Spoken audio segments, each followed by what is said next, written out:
Ada Cina dapat izin hutan 900.000 hektar dibikinnya kebun sawit. 900.000 hektar, gila nggak? Ada di Riau ini ada hutan tanaman industri berapa ratus ribu hektar dia dapat izin. 90 tahun lagi izinnya. Menurut undang-undang Omnibus Law sekarang 90 tahun.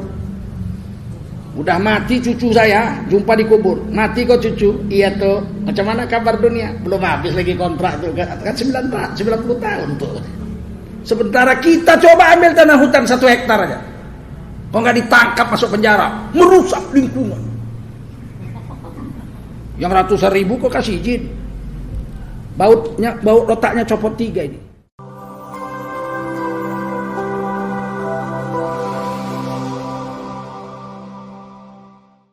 Pada saya diminta untuk bicara tentang bencana. Bencana bahasa Arabnya bala atau musibah. Bahasa Indonesianya bala bencana. Bala itu bahasa Arab, artinya cobaan. Yang datang itu sama, bencana. Bisa berupa banjir bandang, bisa berupa gunung meletus, bisa berupa tsunami, bisa berupa kebakaran, macam-macam. Yang datang itu sama, bencana. Tapi kepada siapa dia kena, itu bisa jadi 3 perkara. Bencana itu datang kalau kepada orang beriman, dia cobaan, ujian supaya dia naik tingkat. Sama orang beriman kena cobaan, ujian. Kalau dia lulus, dia naik tingkat. Nah, kalau kena sama orang yang bejat, tamparan supaya dia tobat.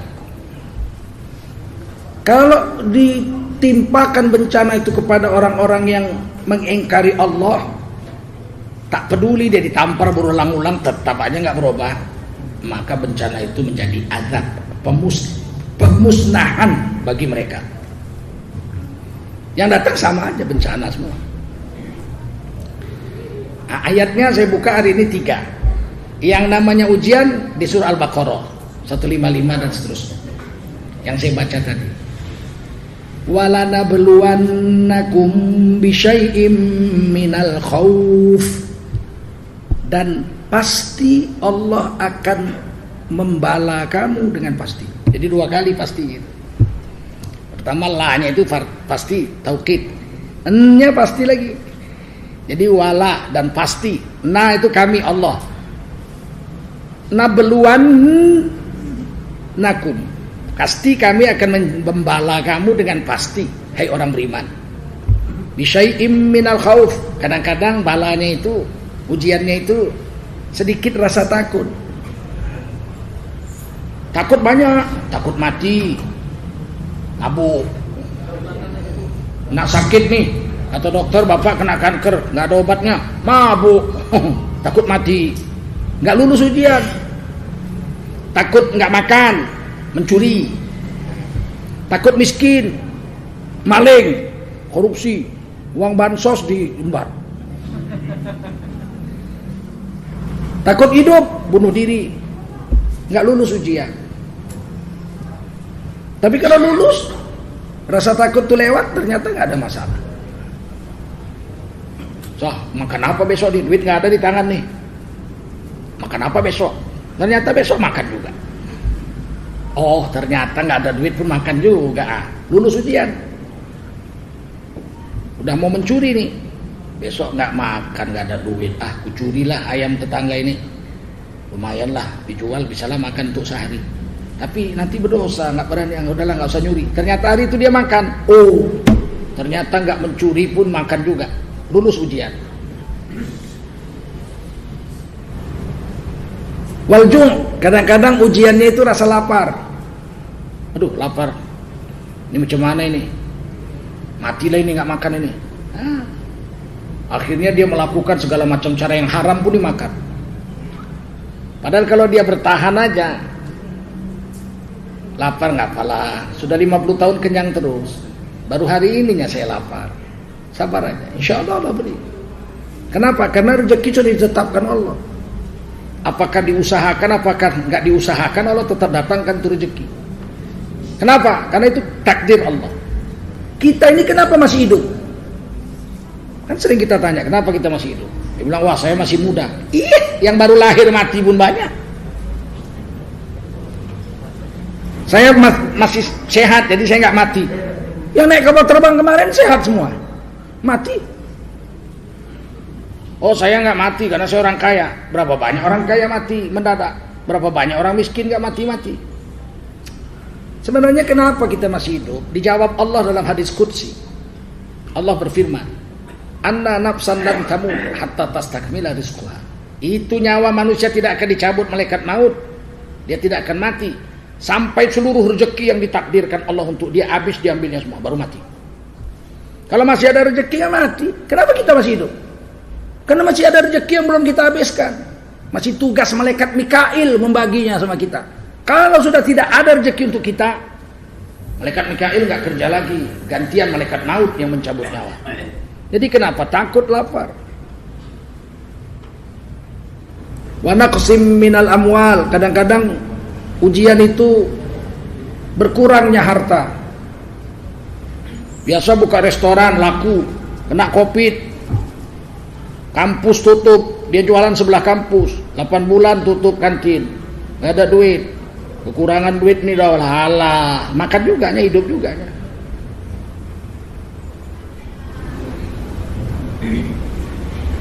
Berkurang pun harta kita, rezeki kita nggak berkurang. Harta boleh berkurang, rezeki tidak berkurang. Rezeki kita tidak akan diambil orang, kita yang ambil itu. Rezeki belum tentu harta kita. Ini teh ini siapa yang beli? Tak tahu. Tapi rezeki saya. Buktinya saya yang minum. Kalian mana berani minum ini? Ini rezeki saya. Milik saya? Bukan. Siapa yang beli? Nggak tahu. Begitu rezeki itu tidak mesti milik kita. Bukan mesti harta kita, rezeki kita itu. Ada orang nggak punya mobil, miskin. Kemana-mana naik mobil. Loh, kok bisa? Supir. Dia supir. Nggak punya mobil. Kemana-mana naik mobil. Majikannya mobilnya 10, kemana-mana naik kursi roda, stroke. Paham? Kekurangan harta nggak apalah, bertambah pun harta nggak apa. Tahu usah gara-gara harta banyak kita rasa, oh saya harta banyak, rezeki saya banyak. Berapa banyak orang kaya lahir di Tangkerang, matinya suka jadi. Umroh nggak pernah, haji nggak pernah, duitnya banyak, rezekinya sedikit. Itu kerja, siang malam kerja, siang malam, kumpul duit sampai miliaran, mati. 5 bulan kemudian bininya kawin lagi, yang menikmati hartanya laki baru. Dia bilang, saya nggak perlu kerja, udah dapat duit 40 miliar. Alah manusia, kehilangan harta aja ribut, kena bencana menjerit-jerit. Biasa aja lah, dulu pun kita lahir nggak punya apa-apa kok. Sehelai benang pun kita nggak bawa waktu lahir. Mati pun cuma bawa 3 lapis kain kafan. Bukan duit kita lagi belinya, duit tetangga membelikan kain kafan itu. Apa soal harta? Ujian itu biasa aja. Wal anfus, kadang-kadang nyawa yang hilang. Orang yang kita cintai, bapak kita meninggal dunia, wafat, kita masih kecil-kecil. Waduh, terusan, wah, matilah saya. Nggak ada lagi yang cari nafkah, nggak ada yang sekolahkan saya. Malah jadi menteri dia besar. Jangan diukur-ukur. Jangan diukur-ukur urusan Allah. Innallaha yarzuqu man yasha. Allah beri rezeki kepada siapa Allah mau. Berapa banyak anak yatim jadi pejabat? Berapa banyak anak pejabat jadi gembel? Anak pejabat narkoba jadi gembel. Biarlah mati, memang takdirnya manusia itu hidup dan mati. Nabi Muhammad anak yatim, lahir udah gak punya bapak, umur 6 tahun ibu wafat, umur 8 tahun kakek wafat, dipelihara pamannya Abu Thalib, miskin pula. Jadi manusia teragung sealam jagat raya ini sampai kiamat, gak ada yang bisa mengimbangi. Jadi gak usah, mati biasa, ucapkan inna lillahi wa inna ilaihi raji'un. Wathamarat, kadang-kadang buah-buahan habis. Jangan, nggak usah menjerit-jerit lah, nggak usah merintih-rintih, nggak usah nyalah-nyalahkan Allah. Saya pernah lihat di televisi berita. Saya jarang nonton televisi, nggak punya TV saya. Nggak percaya saya dengan TV itu untuk anak-anak saya. Anak saya nggak boleh nonton TV. Penghafal Quran anak saya. Sekolah pun nggak saya kirim ke sekolah. Sekolah di rumah aja dengan saya dengan istri.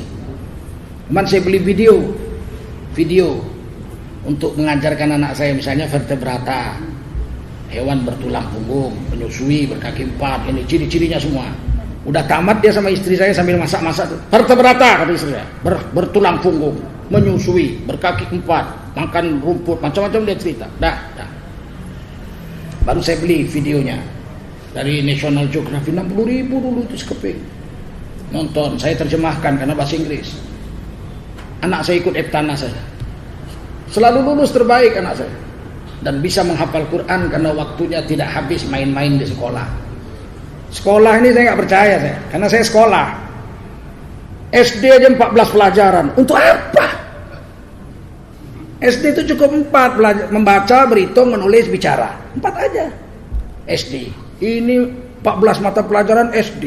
Macam anak bebek. Semua bisa, berenang bisa tapi sedikit, nyelam bisa sedikit, loncat bisa sedikit, terbang bisa sedikit, nggak ada manfaat apa-apa, nggak profesional, nggak hebat. Orang dulu zaman Belanda tamat SD jadi kerani di kantor, pegawai jadi kerani di kantor, nggak profesional. Makanya saya nggak percaya. Sekolah saya ngapain, anak saya nggak ada yang sekolah, lulus Eptanas, pinter-pinter semua. Saya tonton televisi berita waktu saya duduk di VIP room pesawat mau terbang, saya ada televisi berita. Terjadi banjir bandang di Sumatera Barat, Gelodo. Ada satu orang ibu-ibu nangis-nangis. Pak, anak ibu ya, sawah hambo udah habis, ratus-ratusnya. Nangis-nangis. Rupanya ibu itu janda, punya sawah ditanami padi, udah kuning, tinggal panen. 2 hari lagi mau panen, disapu banjir bandang. Sebutir pun tak ada padi, tinggal. Nangis dia, ada di kemana? Mati lah, mau tak makan. Nangis dia. Apa pula? Besoknya bupati datang dikasih duit. Ketawa dia, mak. Kalau begini katanya, tahun depan nanam lagi kena banjir lagi katanya. Karena yang dikasih bupati lebih banyak dari hasil panennya itu. Tak usah menjerit-jerit. Ini ujian, kalau lulus naik pangkat.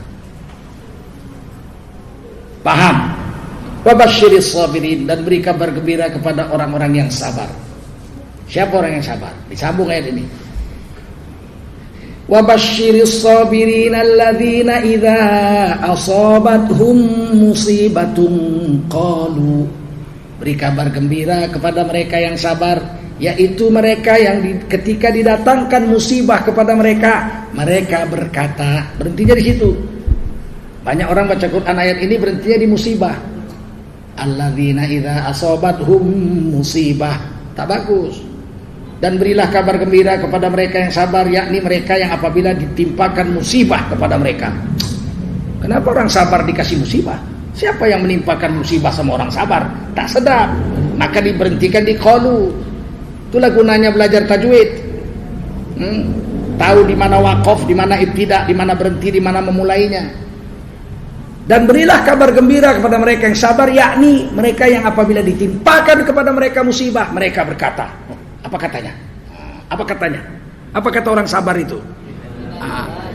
Qalu inna lillahi wa inna ilaihi raji'un. Mereka berkata, sesungguhnya kami ini milik Allah, semuanya milik Allah, satu hari kami akan kembali kepada Allah. Quran ini indah sekali kalau dibaca, tak pernah bosan. Satu hari khatam sekali pun nggak bosan.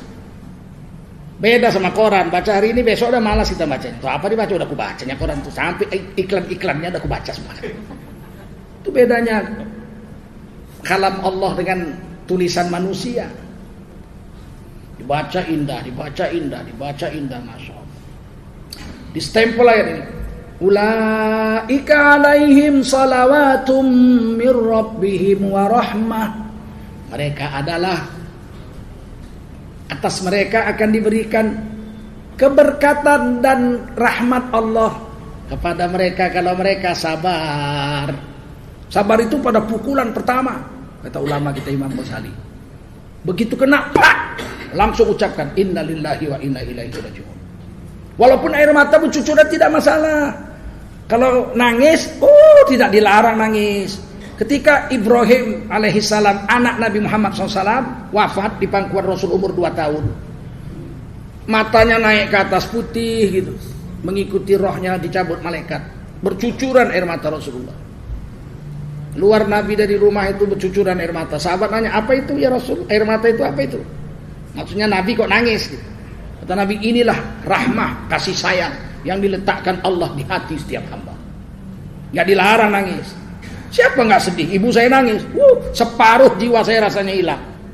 Orang yang sangat menyayangi saya sejak kecil susah payah mengandung kita, melahirkan kita, menyusui kita, ngurus kita, makan, minum semua, menjaga kita, pulang-pulang terlambat kita dimarahnya, nggak ngaji kita, sedih dia, aduh, wafat ibu kita, sedih, nangis, nggak apa-apa nangis, tapi ucapkan inna lillahi wa inna ilaihi raji'un. Keluar masjid, hilang sepatu, inna lillahi wa inna ilaihi raji'un. Lagi makan malam, mau buka puasa, mati lampu, tap, PLN, inna lillahi wa inna ilaihi raji'un. Allah buatkan sebuah istana di surga untuk orang itu. Ditulis mereknya Baitul Hamdi, istana pujian. Kita bisa dapat jutaan istana di surga dengan mengucap inna lillahi wa inna ilaihi raji'un itu. Lagi jalan terpeleset kita kejepak jatuh, inna lillahi wa inna ilaihi raji'un. Satu istana. Ini kadang-kadang lagi makan mati lampu, sialan PLN. Ya, dapat pahala pun enggak. Apa kita dapat ya? Nggak ada dapat apa-apa. Wa ulaika humul muhtadun, dan mereka itulah orang yang mendapat petunjuk dari Allah. Memang begitu. Kadang-kadang manusia ini perlu diuji. Sombong, bapakmu orang kaya nak, anaknya 4. Tenang, duit bapakmu miliaran, ATM bapakmu 10. Kalau kita mau perlu duit tinggal gesek srik, semua dapat. Tenang kalian semua. Yang penting kalian gembira, sekolah, tenang. Bapakmu orang kaya nak. Terjadi gempa seperti di Jogja berapa tahun yang lalu zaman Pak SBY. Rata itu 90%, hampir 80% kota Bantul itu Yogyakarta, rata itu kota Bantul. Orang kaya menginap di depan SD Impres, di lapangan pasangkan tenda. Anaknya 4 orang nangis, Pak lapar kali aku Pak, ambillah duit bapak, katanya di ATM. ATM apa, banknya pun ambruk. Tahankanlah nak, kita makan Indomie jatah dari kepala desa. Setelah itu barulah ternyata duit bapak gak ada gunanya kata anak-anaknya. Iya nak, ternyata gak ada gunanya nak. Allah juga nih yang berguna sama kita nak. Sadar dia, berubah sikapnya, dapat hidayah, dapat petunjuk dia dari Allah. Dengan lulusnya dia dari ujian itu. Yang kedua, bala itu datang tamparan. Orang-orang beriman tapi bejat, beriman tapi makan riba, duitnya disimpan di bank konvensional, ribanya dimakannya. Kata Rasulullah dalam hadis Muslim, makan riba dosanya seperti berzina dengan ibu kandung sendiri. Nggak peduli aja itu, nggak peduli. Zaman Bung Karno 20 tahun tidak ada bank syariah. Terpikir aja nggak Bung Karno bikin bank Islam. Zaman Pak Harto pun belum terpikir. Bank cuma bank riba semua, BRI, bank BNI 46, bank riba semua. Datang Ketua Majelis Ulama Indonesia almarhum Kiai Haji Hasan Basri dengan Ketua ICMI Profesor Habibie almarhum, jumpa Pak Harto. Kami mau bikin bank Islam. Apa bedanya dengan bank biasa? Oh, bank Islam pakai sistem pembiayaan, sistemnya berdagang. Bapak mau beli rumah, ya berapa duit bapak? 25 juta. Rumah berapa? 100 juta. Oke, kita kongsi. 25 juta mana duit bapak? Ini duit kami bank 75. Sekarang 100. Duit kita kongsi, beli rumah itu. Dibeli, kongsi namanya, musyarakah, bersyarikat. Udah dibeli, mana suratnya? Surat sama bank. Karena bank dapat modalnya 75. Kamu modalnya 25, kamu boleh tinggal di situ. Karena itu rumah milik kita bersama. Bapak tinggal di rumah bapak, suratnya sama bank. Kemudian bank bilang, yuk kita jual beli. Mau saya jual ini saham saya yang 75 juta untuk bapak, supaya 100% rumah itu milik bapak. Mana ada duit saya pak? Cicil 6 tahun 72 bulan. Oke, kalau gitu bisa. Tapi jangan 75 juta. Kalau dijual, saya beli 75 juta, jual 75 juta, bangkrut lah. Mana ada orang pedagang nggak ada untung. Terus saya jual 100 juta, tapi kau cicil selama 72 bulan 6 tahun. Oke, kalau gitu sanggup, bikin surat perjanjian. Jual beli. Jadi bukan pinjam meminjam. Bank syariah tidak meminjamkan uang, membiayai, mengambil untung dengan dagang halal. Yang halalkan Allah, wa ahallallahul bai'a. Allah menghalalkan mengambil untung dari jual beli, wa harramar riba, dan Allah mengharamkan mengambil untung dari riba. Pak Harto setuju dibikinlah bank muamalat, karena yang bermuamalat hanya orang Islam. Tahun 1994 tanpa undang-undang, pakai keputusan presiden, berani Presiden Soeharto. Kemudian terjadi reformasi. Tahun 2003 barulah keluar Undang-Undang Negara Republik Indonesia tentang keuangan syariah, perbankan syariah. Berdirilah bank syariah seluruh Indonesia. Ada semua, ada. Fatwanya sekarang Majelis Ulama sudah 126 fatwa tentang produk-produk bank syariah. Tapi apa yang terjadi? 18 tahun sudah Undang-Undang Bank Syariah berdiri. Orang Islam di Indonesia 230 juta. Cuma 5% yang mau memakai keuangan syariah. 95% masih senang dengan uang riba, berzina dengan ibu kandung sendiri. Kami nggak salah lagi, Majelis Ulama sudah buat fatwanya 126. Negara juga nggak salah, sudah bikin undang-undang bank syariah, pegadaian syariah, arbitrase syariah, sudah dibuat, finance syariah. Kita nggak mau. Ini ujian juga. Sudah dinasihati nggak mau, bandel juga, ditampar sama Allah. Rusak, nggak mau ngikuti agama itu rusak. Itulah ditulis dalam surah, dalam Quran, Zaharul fasadu fil barri wal bahr. Telah nyata kerusakan di darat dan di laut, secara rohaniah dan jasmaniah, physically dengan spiritually. Sudah jelas di darat secara fisik dan rusak, hutan digunduli dan dikasih izin. Gila, ada Cina dapat izin hutan 900.000 hektar dibikinnya kebun sawit. 900.000 hektar, gila nggak?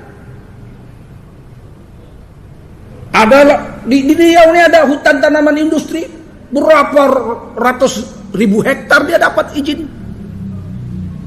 90 tahun lagi izinnya. Menurut undang-undang Omnibus Law sekarang 90 tahun. Udah mati cucu saya, jumpa di kubur. Mati kok cucu? Iya tuh. Macam mana kabar dunia? Belum habis lagi kontrak tuh. Kan 90 tahun tuh. Sementara kita coba ambil tanah hutan 1 hektar aja. Kok nggak ditangkap masuk penjara? Merusak lingkungan. Yang ratusan ribu kok kasih izin? Baut otaknya copot 3 ini. Paham dia, nggak paham. Dikasih tahu, hei, kau merusak lingkungan. Tak peduli, main terus. Ada aja alasan. Ditampar Allah, datang banjir bandang. Mau ngapain? Dilarang secara fisik nih. Jangan buang sampah sembarangan. Dia buang sampah sembarangan, datang penyakit menular. Jangan berzina. Berzina dia datang penyakit menular. Jangan makan riba, dia makan riba. Dibantai kemarau, semua hasil panennya gagal. Macam-macam dibikin. Jangan berzina, dibantai banjir di mana-mana, banjir di mana-mana. Kalau banyak perzinahan di mana-mana terjadi kebanjiran, bencana. Kalau sudah terang-terangan orang membuat kerusakan secara fisikal dan secara kejiwaan spiritual, maka Allah tampar, liyudhiqahum ba'dalladzi amilu. Sengaja kami tamparkan mereka, merasakan pedihnya akibat perbuatan mereka itu.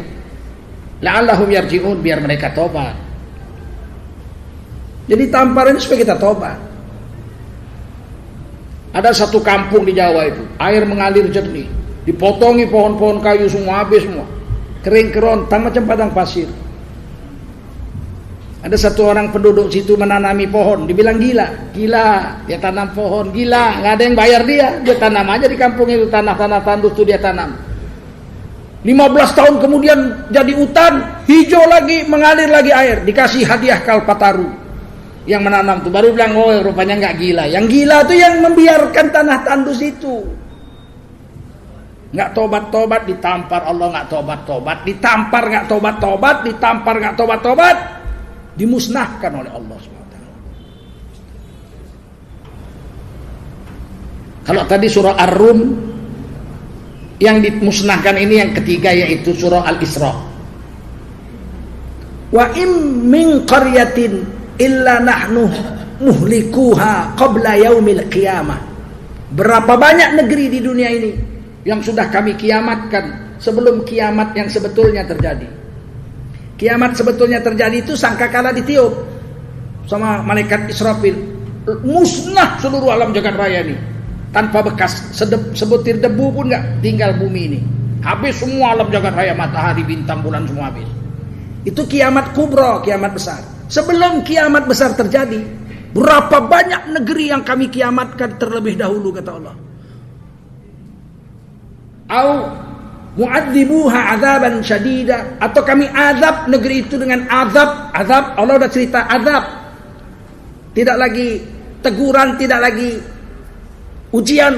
Allah nggak bilang musibah, Allah bilang azab. Au mu'adzibuha adzaban syadida, atau kami azab negeri itu dengan azab yang tersangat pedih.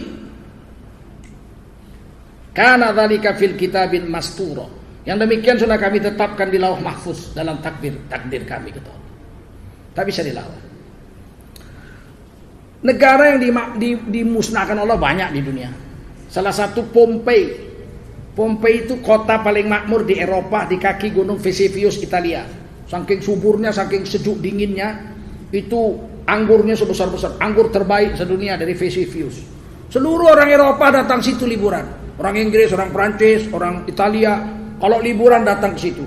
Kaya raya, kotanya udah modern, air dibuang ke bawah tanah, lantai jalannya batu, di pagar keliling, rumah bertingkat-tingkat. Kaya lah, banyak turis. Apa yang terjadi? Mereka mulai bejat, mulai membuat tempat-tempat pelacuran. Laki-laki perempuan boleh, laki-laki sama laki-laki boleh, perempuan sama perempuan boleh, berdua boleh, berlima boleh, segudang ini rame-rame masal boleh. Datang pendeta-pendeta mereka. Islam belum masuk situ. Datang pendeta-pendeta Kristen. Jangan kalian berzina, ini dilaknat oleh agama kita. Dibunuh orang tuh pendetanya. Mengganggu aja kau, pemecah belah persatuan kau. Kami sudah nyaman di sini.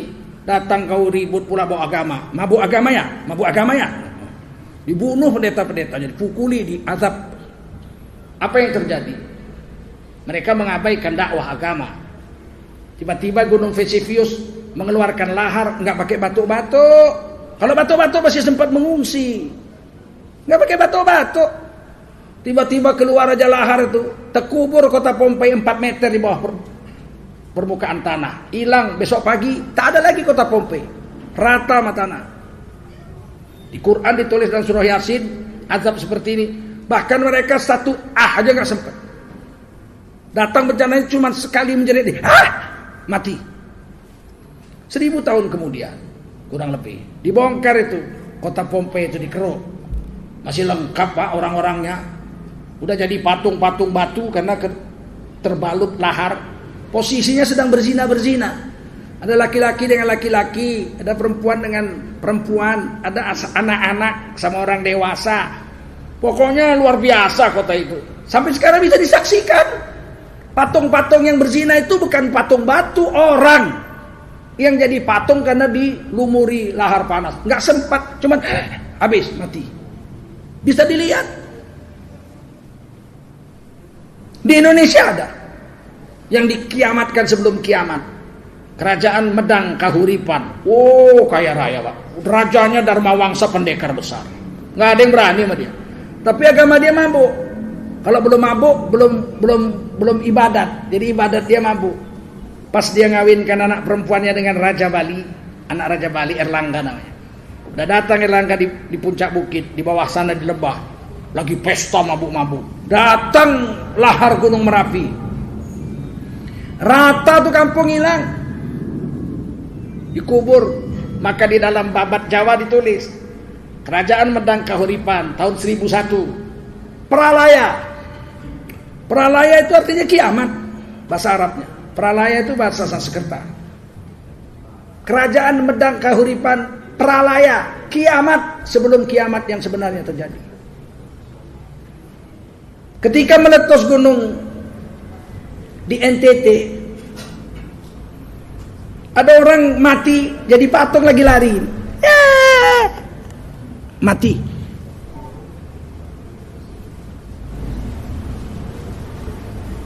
Kita jangan main-main. Kita orang beriman. Datang ujian, naik pangkat, kita semakin dekat sama Allah. Kalau kita orang beriman yang fasik, yang bejat, datang tamparan, sadarlah, sadar. Jangan terus berkeras saja, tak peduli. Seolah-olah mau hidup ribuan tahun. Saya ini pendakwah. Banyak orang dinasihati melawan. Kenapa minum minuman keras kalian? Diam kau. Kami cincang kau nanti. Kita ngasih tahu dia untuk kebaikan dia di akhirat. Mau dicincangnya kita coba. Pejabat-pejabat kita ingatkan, jangan begini, jangan mencuri, jangan dibilang kita pemecah belah persatuan, radikal. Kadrun, kadal gurun. Harus adem. Kalian harus adem. Adem itu membiarkan maksiat begitu. Ketika kita bilang homoseks itu dilaknat Allah, banyak sok suci, belum tentu kau masuk surga. Loh. Jadi kalau kami ini memang belum tentu masuk surga kami. Kami aja belum tentu, kita aja yang sholat 5 waktu belum tentu masuk surga, apalagi bencong. Otaknya nggak rusak. Bencong-bencong itu nggak boleh dibubarkan. Mereka itu manusia, mereka punya hak asasi. Kata Menteri Agama yang kemarin, bencong harus dirangkul. Bencong dirangkul, kau ulang rangkul, aku nggak berani aku. Bencong itu dinasehati bukan dirangkul, betul nggak? Kalau kita sayang dengan mereka, negara wajib membuat panti rehabilitasi bencong. Dibuat gedungnya, sediakan perangkatnya, tangkap bencong-bencong malam-malam itu. Masukkan panti rehabilitasi, dilatih menjadi normal kembali. Habis sholat subuh suruh olahraga, 1, 2, 3, 4, 5, 6, 7, 8, 1, 2, begitu. Ayo hitung, 1, 2, 3, 4. Bukan begitu, 3, 4. Udah sembuh, lepaskan lagi kepada masyarakat. Itu baru namanya menjaga hak asasi, betul. Hak asasi itu bahasa Arab, hak yang mendasar. Laki-laki jadilah laki-laki, perempuan jadilah perempuan. Itu hak asas, bukan azasi. Asas pakai S, pakai sin. Hak dasar. Supaya nggak datang bencana. Paham? Kesimpulan. Saya kasih contoh. Satu orang laki-laki lagi mandi di kamar mandi. Tiba-tiba datang tamu ke rumahnya, dang naik Vespa. Ini kawanku nih. Dipercepatnya mandi. Tiba-tiba pergi Vespa tadi. Luar dia sama anaknya tanya, ada apa? Oh, kawan bapak datang, Pak Udin. Oh. Kok nggak masuk? Nggak, dia buru-buru, cuma ngasih ini aja 1 bungkusan. Dibungkus kertas koran. Dibukalah sama tuan rumah. Kacang 2 kelinci, 5 kilo. Kacang asin. Anak-anaknya yang umur 10 tahun, 12 tahun makan kacang tuh, ya Allah, nikmat rasanya. 2 piring seorang makan, enak, nikmat. Bagi mereka nikmat. Bagi si bapak, ujian. Dimakan banyak asam urat kumat. Nggak dimakan harumnya menggoda. Bagi si bapak ujian, bagi si anak nih. Tapi bagi si nenek, udah mau 80. Keluar nenek, siapa yang datang nak? Udin mak, bawa apa? Kacang, kurang ajar. Penghinaan. Bagaimana orang udah umur 80 makan kacang? Diisapnya setengah jam. Tak hancur-hancur kacang tuh. Bagi si nenek, kacang itu azab. Bagi si bapak, kacang itu tapi bagi anaknya, nih, begitulah bencana yang datang pada kita. Yang bisa merasakan kita sendiri. Kalau datang bencana sama kita, renungi, ini ujian supaya aku naik pangkat, atau ditampar Allah karena aku memang jahat, atau jangan-jangan aku sedang diadab oleh Allah Subhanahu wa taala, dikasih persekot, berzina kena sakit AIDS, ini ujian dari Allah. Gondolmu itu adab, persekot, di akhirat lebih pedih kau dapat, kecuali kau bertobat. Paham? Nah, itu ajalah ceramah kita. Saya datang dengan Yayasan Kasih Palestina. Ini 2 tahun yang lalu, tanggal 17 Februari 2017, mereka minta bangunkan sebuah masjid di tanah 5.000 meter, setengah hektar. Masjidnya kecil sekali, tapi aktif ibadah. Kami setujui, kita buat 17 Februari 2017 kita letakkan batu pertama. Masjidnya diberi nama Masjid Istiqlal Indonesia, Masjid Kemerdekaan Indonesia di jalur Gaza, Palestina, tempat lahirnya Imam Syafi'i. Rencana 1 tingkat, bisa nampung 5.000 orang, dan tanahnya lebar.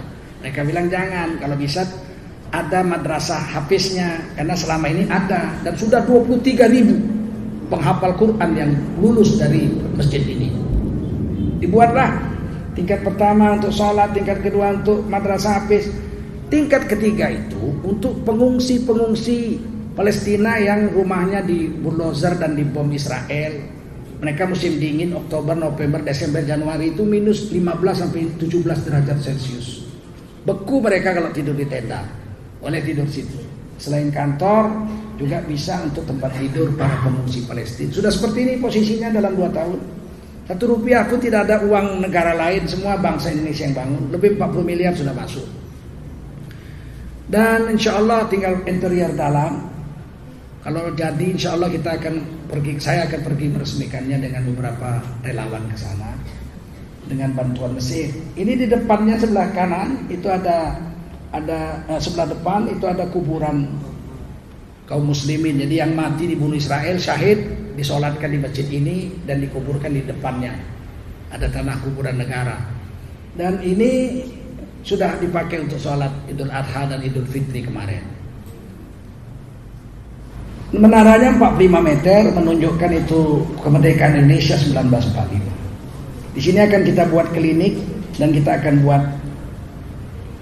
taman pendidikan Indonesia, village, Indonesian village, kampung Indonesia. Dan kita harus beli genset karena listrik hanya hidup 3 jam sehari oleh Israel, nggak boleh lebih. Kita harus beli genset dan kita harus buat sumur bor yang lebih dalam dari laut. Kalau enggak airnya asin. Nah, jadi memang masih beberapa jumlah duit lagi masih kita perlukan. Semua laporannya kita tulis di YouTube dan di channel Google. Kalau diketik Masjid Istiqlal Indonesia jalur Gaza Palestina keluar. Sampai semana kemajuan pembangunannya dari 0 sampai sekarang, duit udah masuk berapa, udah keluar berapa. Insya Allah nggak dikorupsi nih kayak dana bansos. Kalau merdeka Palestina, mudah-mudahan kita punya rezeki bisa sholat di masjid yang kita bangun. Saya minta semua nyumbang. Caranya begini, kalau datang bakul itu masukkan tangan. Ngasih nggak ngasih kosong pun tak apa, tapi niatnya. Ya Allah ini 10 juta, cuman sekarang belum ada. Dia dapat pahala sebesar sedekah 10 juta yang dia niatkan. Kalau dia masukkan 50.000, Allah bayar 700 kali lipat dari 50.000. Itu surah Al-Baqarah 261. Kebanyakan 50.000, masukkan 50.000, ambil baliknya 30, oke aja. Nah, masuk 100, kebanyakan saya mau ambil baliknya 70, ambil. Ini seberapa kita mau aja kita memberi. Asal jangan masuk 50 pulang 200. Oke. Mari kita jalankan sunduk kita. Ya, semuanya seperti itu, masukkan tangan. Ya Allah, ini 2 juta, ini 10 juta gitu. Salatullah salamullah ala toha Rasulillah.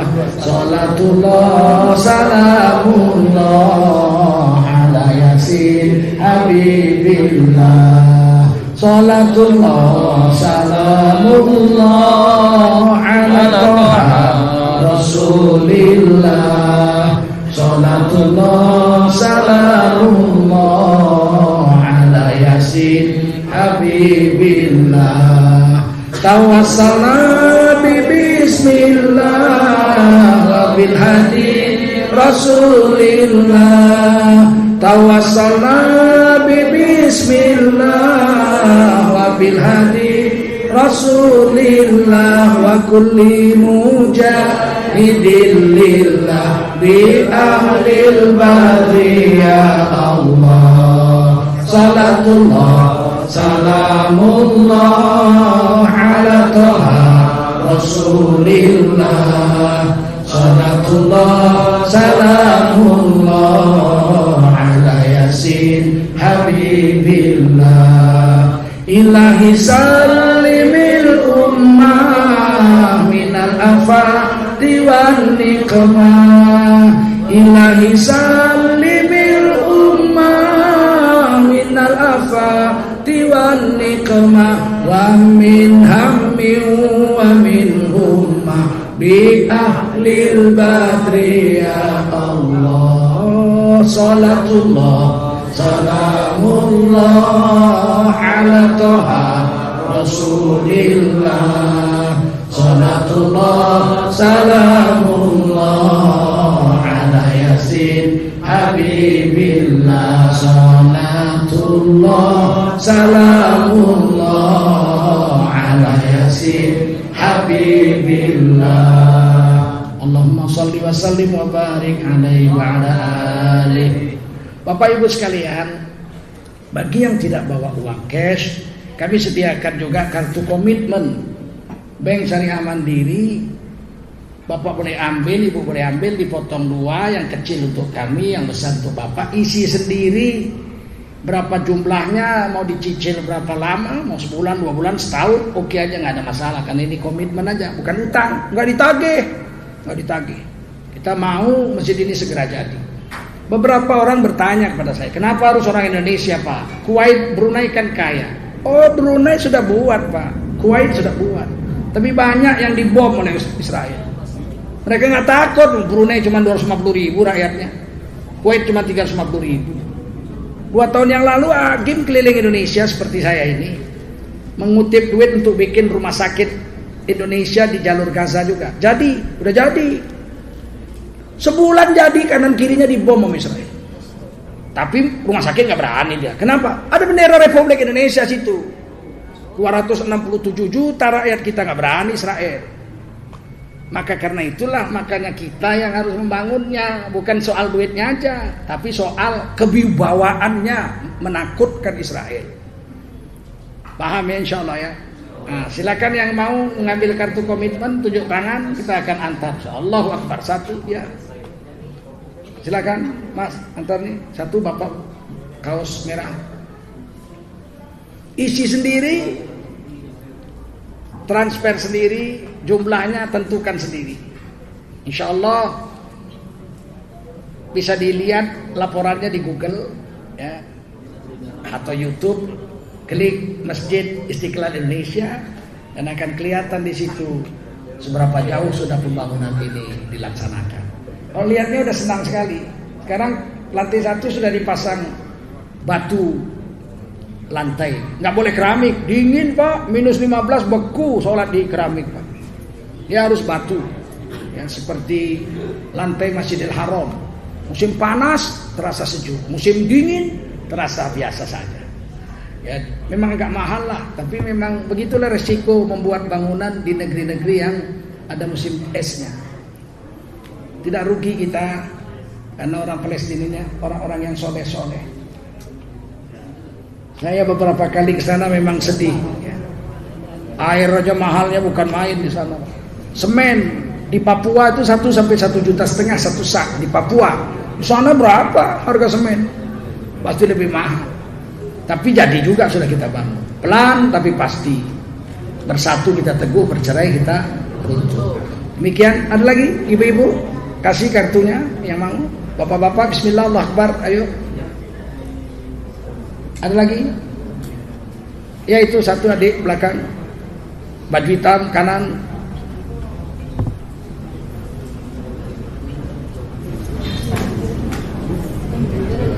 Tolong dibantu tuh, kanan baju hitam.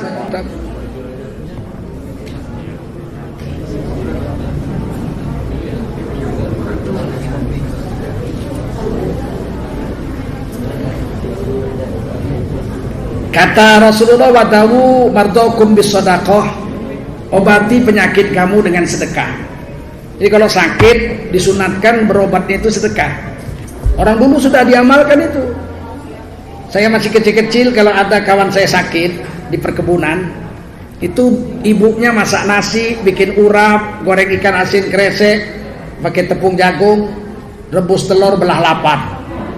Dipanggil kami itu, ayo Teguh Julkarnain, Kampret, Ponijo, Paiman, Wagirin, dipanggil semua. Podowiso, cuci kaki semua, melebu masuk rumah, silo, jagong sing apik, duduk yang bagus, dikasih sebungkus-sebungkus. Kata si tuan rumah, bibi ki nyeluk konco-koncone anakku paijo, lantaran anakku paijo gering, wis seminggu ora mari-mari. Karena sudah seminggu anakku paijo nggak sembuh-sembuh, maka bibi bikin among-amongan. Iki panganan kudu dibawa ngulih, makanan ini bawa pulang, panganono saoma, dongakne anakku paijo mendang mari nggih. Nggih. Doakan anakku sembuh, kasih sedekah. Satu rumah makan semua, bapak saya, ibu saya, adik-adik saya semua makan. Insya Allah langsung sembuh. Kata Nabi, wa tahu mardoku bisoraka. Saya pikir ini adat orang Jawa. Rupanya hadis Nabi. Hari ini kita terbalik. Kalau sakit bukannya kita sedekah, malah minta sedekah. Kawan semua di SMS. Aku sakit, woi. Aku sakit, kau nyumbang berapa?